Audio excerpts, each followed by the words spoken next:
안녕하세요. 인테리어를 사랑하는 남자 인사남TV의 조찬 대표입니다. 여러분 그동안 좀 잘 지내셨나요?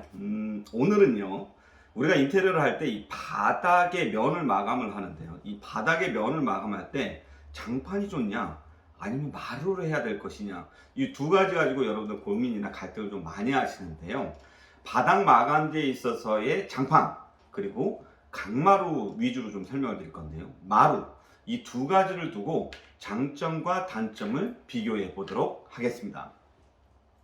자, 그러면 우선 장판에부터 좀 설명을 드려볼게요. 장판은요 여러 가지 이제 이 종류를 분류하는 분류 체계가 있어요. 첫 번째로는 재질에 대한 분류입니다. 그래서 이제 흔히 말하는 페트 장판이다 아니면 모노륨 장판이다, 이렇게 해서 재질을 좀 나누는데요, 여기서 이 페트 장판은 여러분들 그냥 잊어버리셔도 됩니다. 한 20년 전에 썼었던 흔히 말하는 막장판이라 그래서 기억이 나시는 분들도 계실 건데, 장판이 이렇게 있으면 그 위에 장판이 한 번 더 겹쳐서 덮여지는 그런 장판을 말합니다. 지금 거의 쓰고 있지 않으니까 이건 좀 잊어버리시면 되고요. 그러면 이제 모노륨 장판이라고 있는데, 이 모노륨 장판의 재질은 폴리염화 비닐, 그래서 PVC 이렇게 얘기를 많이 하거든요. 이 모노륨 장판을 가지고 두께로서 비교를 합니다. 예를 들면 1.8T, 2.2T, 2.7T, 뭐 3.5T, 4.5T, 뭐 더 두껍게는 5T 이렇게 되는데요. 여기서 이 T가 흔히 말하는 그 두께 단위죠. thickness인데 그냥 편하게 여러분들은 밀리미터로 환산할 수 있어요. 1.8T라고 하는 건 1cm가 안 되는 1.8mm 이렇게 생각하시면 돼요. 2.2T다 라고 하는 것은 이제 2cm, 그 2.2, 그러니까 2mm 이렇게 되는 거죠. 또 2.7mm, 2.7mm면 2.7T 이렇게 된다라고 보시면 돼요. 그래서 T를 밀리미터로 환산하면 된다라는 거고요.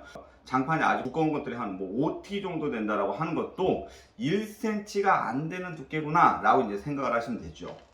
자, 이렇게 해서 이제 분류 체계를 가지고 우리가 각각의 두께를 가지고서 여러분들이 선택을 하시게 되는데, 이 두께에 따라서 여러분들 가격의 차이가 나기 때문에 그걸 가지고 여러분들 예산하고 해서 비교를 해보시면 된다, 이렇게 보면 돼요.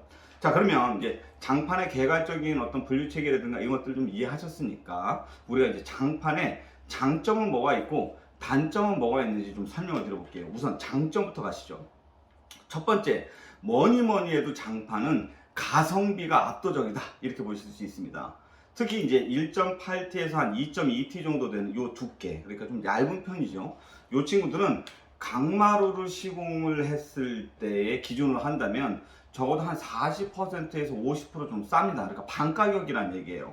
그렇기 때문에 만약에 여러분들께서 요번에 너무 좀 터프한 예산을 갖고 진행한다, 근데 마감재는 어떻게 바닥 마감을 해야 되는 상황이다 라고 하면 이럴 때는 장판으로 전화하시면 굉장히 좋다 라고 얘기를 할 수 있어요. 다만 여기서 여러분들이 착각하시면 안 되는 중요한 이 함정이라고 그럴까요? 꼭 아셔야 되는 부분이 뭐냐면, 장판이 1.8T에서 2.2T 요 정도까지는 강마루보다는 가격이 가성비가 있고 싸다 라고 볼 수 있지만, 두께가 더 두꺼우면 두꺼울수록, 특히 이제 3.5T를 넘어가서 4.5T, 5T 이런 식으로 두께가 두꺼워지면 오히려 강마루하고 큰 가격 차이가 없거나 강마루보다 더 비쌀 수 있다는 점이에요. 그러니까 꼭 가성비 때문에 여러분들께서 장판을 선택하는 건 아니다 라고 보실 수도 있어요. 자, 두 번째, 장판의 장점은 물하고 습기에 굉장히 강하다는 점입니다. 이건 굉장히 제가 다른 여느 어떤 바닥 마감재에 비해서 압도적이라는 좀 말씀을 좀 드려보는데요, 이렇게 생각해 보시면 되죠. 여러분들의 댁에 반려견이라든지 반려묘를 좀 많이 데리고 사시는 분들 계시잖아요. 이 친구들이 훈련이 잘 됐다 하더라도 가끔씩은 이렇게 좀 뭐 스트레스 받거나 그러면 아무데나 실내를 하는 경우가 있거든요. 이럴 때 청소하기가 굉장히 좋아요. 그래서 이 바닥재의 그 가지고 있는 특성상 장판은 이 물이라든지 습기에 굉장히 강하더라. 그렇기 때문에 반려견이나 반려묘를 많이 데리고 사시는 그런 분들 입장에서는 이 실내하는 이 친구들이 많이 실내를 할 때 쉽게 청소하기가 쉽더라 라는 점을 좀 갖고 가시면 좋겠습니다. 자, 세 번째는 뭐가 있을까요? 이 친구는 종류라든지 패턴이 굉장히 다양해요. 이걸 보시면 깜짝 놀랍니다. 요즘엔 장판이 굉장히 종류도 많이 나오고 되게 예쁘게 잘 만들어내는구나, 여러 가지 구색들을 갖고 있구나 라는 것들을 여러분들이 좀 아실 수가 있어요.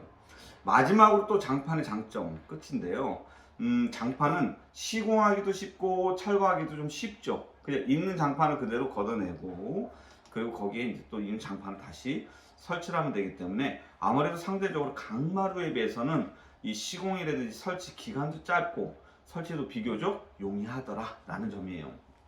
자, 그러면 장판이 가지고 있는 단점에 대해서 좀 설명을 드려볼게요.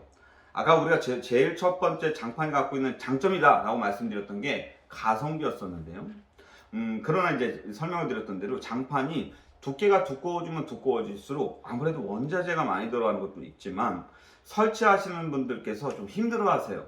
그래서 얇은 장판은 쉽게 깔 수 있지만 두꺼운 장판은 쉽게 깔려지지가 않는다는 점이고, 또 이 두꺼운 장판을 전문적으로 다 시공해 주시는 현장 반장님 따로 계세요.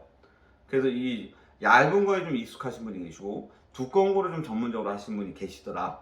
즉, 이 두꺼운 장판 3.5T 정도가 넘어가게 되면 강마루와 별 가격 차이가 없더라. 이게 단점입니다. 자, 두 번째는 뭐가 있을까요? 장판에서 제일 신경 쓰이는 게 바로 이 눌림이나 찍힘이나 찢어짐입니다. 여러분들도 좀 뭐 간혹 어렸을 때는 좀 기억이 나실 수도 있는데요.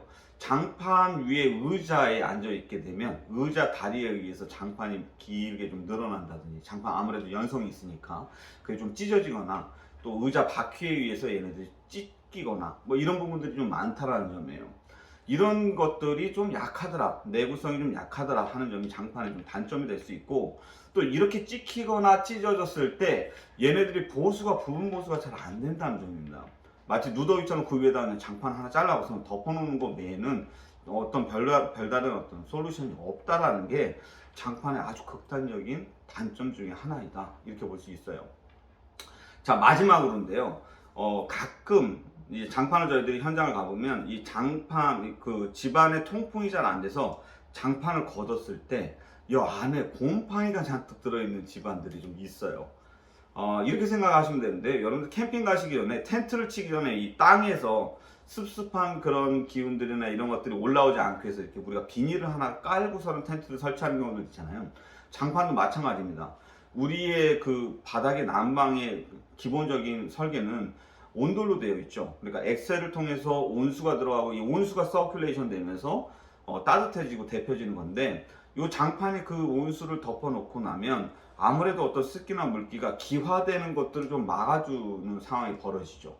그리고 또 가끔 여러분들이 이제 물을 흘리거나 아니면 또 반려동물들이 거기에 뭔가 신뢰를 했는데 우리가 미처 발견하지 못했거나 그렇게 되면 이 친구들이 잘 환기나 통풍이 되지 않는 상태에서 여기 안에가 좀 오염되는 거, 부패된다고 얘기할까요? 곰팡이가 막 생기고 또 이런 부분들이 그 아이들한테 좀 알레르기성을 좀 유발할 수도 있다라는 점이에요.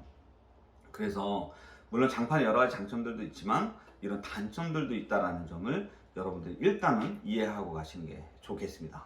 오늘 저희들이 드렸던 이 영상이 여러분들이 좀 유익하셨다고 하시면 좋아요, 구독, 알림 설정 부탁드리겠습니다. 감사합니다.